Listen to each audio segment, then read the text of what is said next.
నమస్తే. ప్రస్తుతం మనతో పాటు సీనియర్ జర్నలిస్ట్ దాము బాలాజీ ఉన్నారు. ఆయనతో మాట్లాడదాం. నమస్తే సార్. నమస్తే sir, Kannada super star Darshan arrest అయిన విషయం తెలిసిందే. అయితే ఇందులో ఆ కొత్త అప్డేట్ ఏంటంటే తన గర్ల్ ఫ్రెండ్ కూడా అరెస్ట్ అయ్యారు అని చెప్పేసి వినిపిస్తుంది వార్త. అసలు ఎందుకు సార్ ఇదంతా ఎలా జరిగిందంటారు? నిన్న మనం చెప్పుకున్నాం. బట్ నిన్న మనకు అన్ని విషయాలు ఇంకా పోలీసులు ఇన్వెస్టిగేషన్లో రాలేదు. ఈరోజు మొత్తం ఇన్వెస్టిగేషన్లో ఒక కొలిక్కి వచ్చింది ఈ కేసు. దీంట్లో దర్శన్తో పాటు దర్శన్ గర్ల్ ఫ్రెండ్గా ఉంటున్న పవిత్ర గౌడ, ఆమె కూడా అరెస్ట్ అయింది. సో ఆమె కూడా దీంట్లో ఇన్వాల్వ్మెంట్ ఉందని ఆమెను కూడా అరెస్ట్ చేశారు. సో ఇప్పుడు ఓవరాల్గా ఈ కేసును మనం చెప్పుకుంటే దర్శన్, అక్కడ దర్శన్ తూగుదీప శ్రీనివాస్ అతని పూర్తి పేరు. దర్శన్ తూగుదీప అంటుంటారు. దర్శన్ ఒక రకంగా మనం పవన్ కళ్యాణ్తో పోల్చొచ్చు. అంటే అతని హిట్లు ఫ్లాపులకు సంబంధం లేకుండా సినిమాలు అంత క్రేజీగా చూస్తారు జనం అక్కడ. సో దర్శన్కి అటువంటి ఒక క్రేజ్ అక్కడ ఉంటుంది. బట్ దర్శన్ విపరీతంగా వివాదాల్లో, గతంలో కూడా అనేక వివాదాల్లో చిక్కుకున్నాడు. ఆ వివాదాల గురించి కూడా నేను తర్వాత చెప్తాను. సో మా దర్శన్ ఏంటంటే చాలా హై బడ్జెట్ సినిమాలన్నీ చేస్తుంటాడు. మన రీమేక్స్ కూడా అక్కడ ఎక్కువ చేశాడు. పోకిరి కూడా అతను అక్కడ రీమేక్ చేశాడు. మనకి సలారు టైంలోనే అతనిది కాటేరా రిలీజ్ అయింది. తెలుగులో కూడా రిలీజ్ అయింది ఇక్కడ కాటేరా. సో అట్లాగే తమిళ నుంచి కూడా ఎక్కువ సినిమాలు రీమేక్ చేస్తుంటాడు. సో ఇలాంటి దర్శన్ పర్సనల్గా తీసుకున్నప్పుడు తనకు అనేక వివాదాల్లో గతంలో కూడా ఉన్నాయి. అందులో ఒకటేమో అదృష్ట లక్ష్మి గురించి అతని కామెంట్స్. ఒకసారి అంటే అదృష్ట దేవత ఇంటి తలుపు తట్టినప్పుడు మనం ఎప్పుడంటే అప్పుడు తట్టదు, ఎప్పుడో ఒకసారి తట్టుతుంది. తట్టినప్పుడు ఆమె లోపలికి తీసుకెళ్ళి బట్టలు ఇప్పి బెడ్రూమ్లోకి తీసుకెళ్ళాలి అని కామెంట్ చేశాడు. అది అప్పట్లో చాలా సివియర్గా ఇదైంది. అంటే హిందూ దేవత అలాగా నాకు తెలిసి ఎవరు కూడా ఇలాగా అదృష్ట దేవతను చూసిన వాళ్ళు ఎవరు ఉండరు.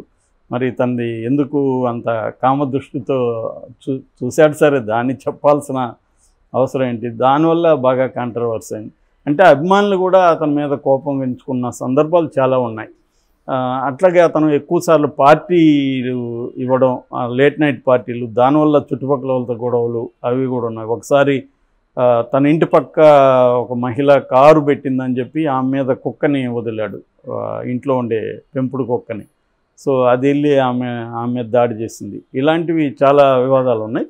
అన్నిటికంటే తన కుటుంబంలో వివాదం. కుటుంబంలో విజయలక్ష్మి అనే ఆమెని పెళ్లి చేసుకున్నాడు అతను 2013 ఆ ప్రాంతంలో, 2003లో పెళ్లి చేసుకుంటే వాళ్ళకి వినీష్ అనే ఒక అబ్బాయి కూడా, కొడుకు కూడా ఉన్నాడు. కానీ ఆమెకు ఇతనికి ఎప్పుడూ గొడవలే.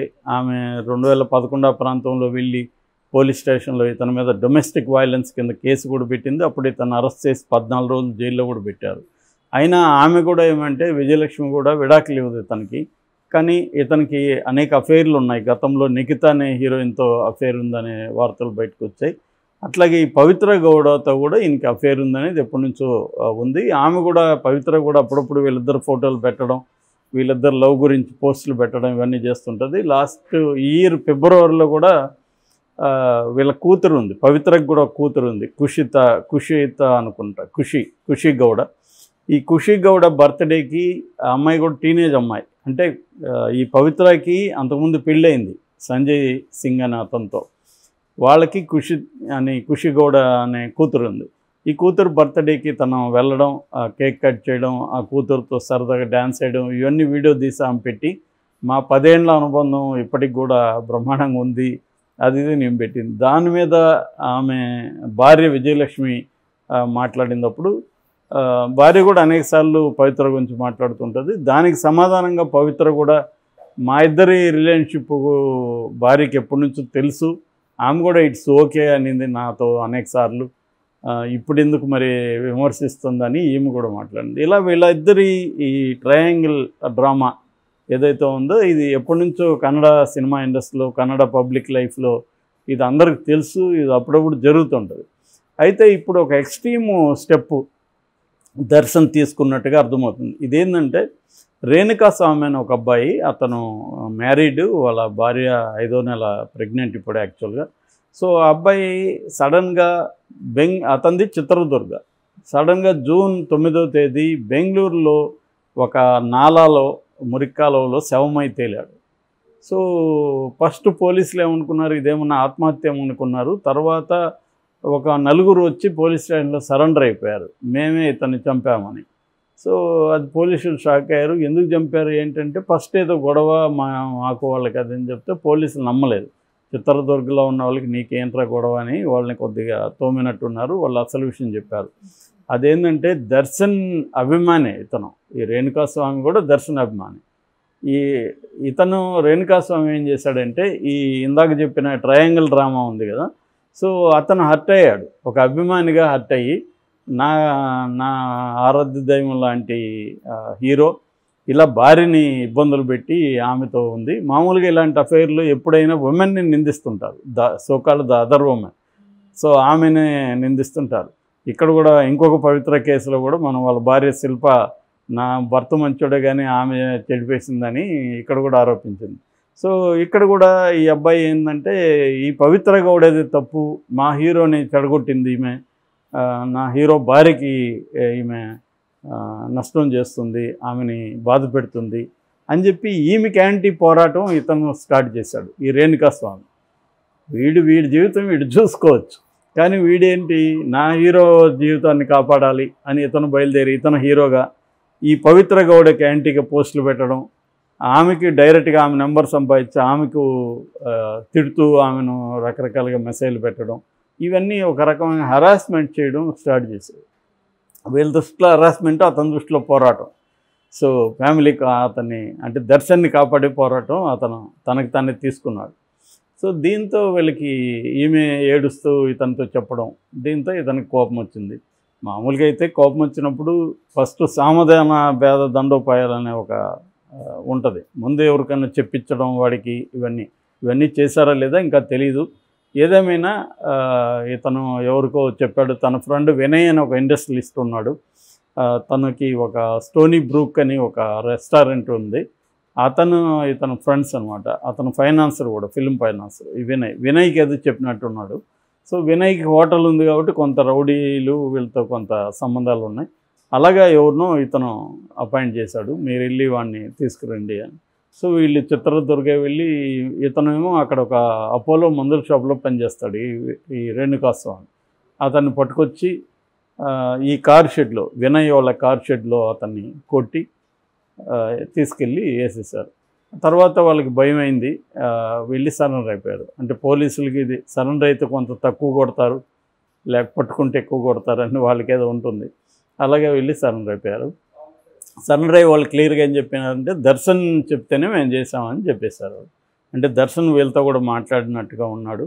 సో ఇది చెప్పాడు. సో దీంతో ఇలా చంపేశారు. దర్శన్ ఏమంటున్నాడంటే నేను బెదిరించమని చెప్పాను తప్ప చంపమని లేదని అంటున్నాడు. వాళ్ళు మరేమో చంపమని అంటున్నారు.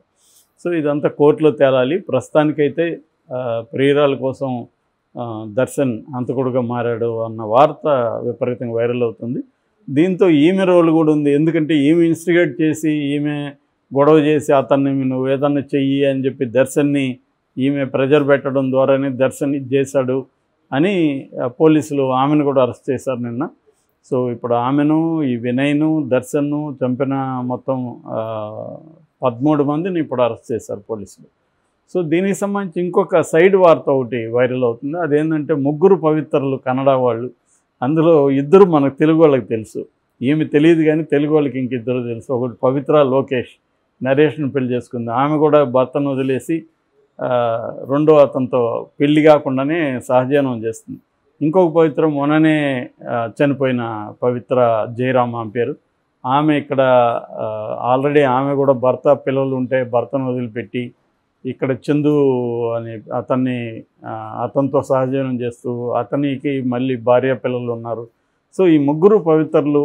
సో ఇక మీద పవిత్ర అని పేరు పెట్టాలంటే కూడా తల్లిదండ్రులు ఆలోచిస్తారేమో అని ఇదొక వార్త వైరల్ అవుతుంది. ఏదేమైనా ఇది అంటే దీని నుంచి టేక్ అవే ఏంటంటే, నేను చాలాసార్లు చెప్తుంటాను, క్రైమ్కి వెళ్ళకండి. కాన్ఫ్లిక్ట్ రెజల్యూషన్లో క్రైమ్కి వెళ్ళడం అనేది ఎప్పుడు డేంజరు.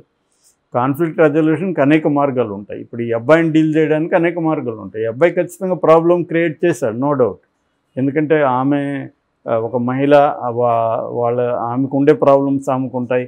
ఇతను ఊహించుకొని నేను మా హీరో కుటుంబాన్ని కాపాడాలని ఇతను వెళ్ళడం అతను తప్పు. సరే, అంతవరకు ఓకే. కానీ దాన్ని డీల్ చేయడానికి అతనికి తెలిసిన వాళ్ళు ఎవరు, అతని ఫ్యామిలీ ఏంటి, అతనికి ఎలా చెప్పాలి, ఇవేవో చేసి ఉండొచ్చు. ఇవి లేకుండా షార్ట్ కట్గా ఒక క్రైమ్ని ఎంచుకోవడం వల్ల ఇప్పుడు అతనికి ఛాలెంజింగ్ స్టార్ అని కూడా బిరుదు ఉంటుంది.